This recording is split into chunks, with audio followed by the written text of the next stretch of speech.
It began with a single tree. A tall, majestic oil palm stood at the center of Ama Oji, its frond swaying in the wind like a king's royal cloak. The elders would gather beneath it, sipping fresh palm wine as they told tales of how the gods gifted their people with the tree that never stops giving. The palm tree is our wealth, old Nao Konkwo would say, his voice deep like thunder. From its roots to its highest leaf, it blesses us with food, drink, shelter, and gold, red gold. And indeed, it was true. For centuries, the Igbo people had mastered the art of palm oil production.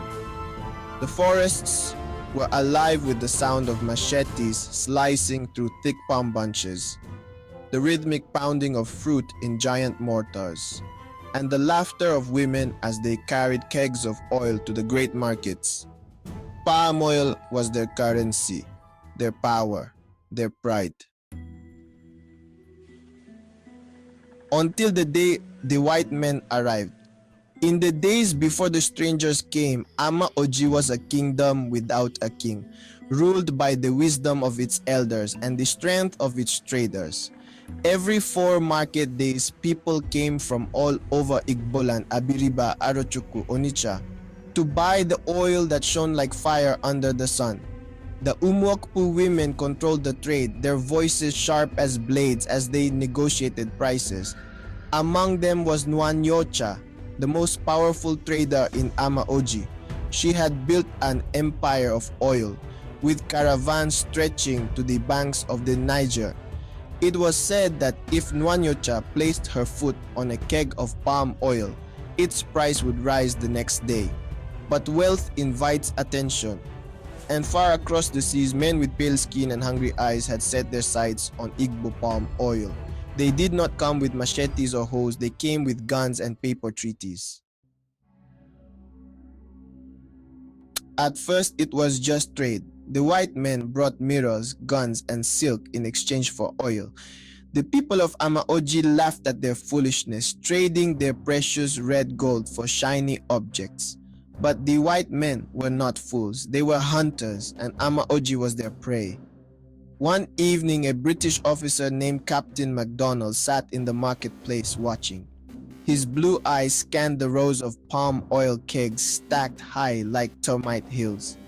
He had seen this before on the Gold Coast in Lagos. He knew what must come next. This trade is too valuable to be left to the natives, he wrote in his journal. Then the laws began. First, they taxed the oil, forcing every family to pay for the land they had lived on for generations. Then, they banned local traders from selling directly to European ships. Finally, they took over the trade completely, replacing Igbo middlemen with British firms like the United Africa Company, UAC. And when the people resisted, they sent soldiers. Markets were burned, women were beaten, villages that refused to comply were raided. Nwanyocha, the fearless trader, refused to bow. She gathered the women of Ama Oji, standing before the district officer's house, with their bare chests exposed, a sign of deep defiance in Igbo culture. "This is our land, this is our oil," she shouted, but the British had decided. The oil of Ama Oji no longer belonged to its people. By the early 1900s, the Igbo had lost control of their red gold. But the worst betrayal was yet to come.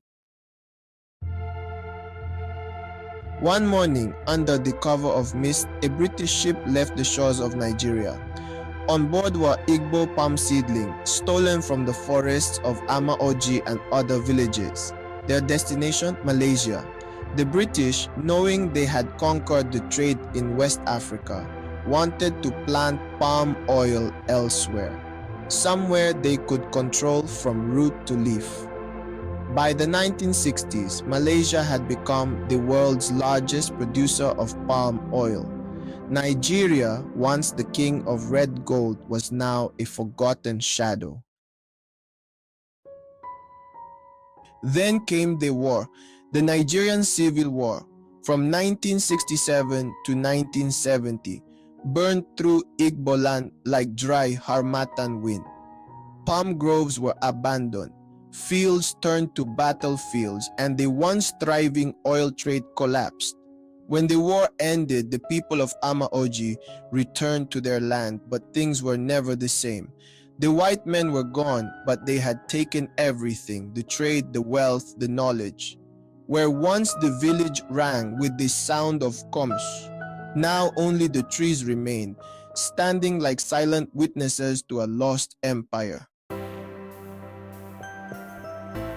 Now Igbo land is trying to reclaim its lost glory. In Anambra, Imo, and Abia, new palm plantations are being planted. Young Igbo entrepreneurs are learning the ancient craft of oil production. Nigeria is once again competing in the global palm oil market. But can they rise again? Can the Igbo people reclaim what was stolen? The trees remember, the land remembers, and soon the world will too. This is the story of the Igbo Palm Oil Empire, a story of prosperity, betrayal, and resilience.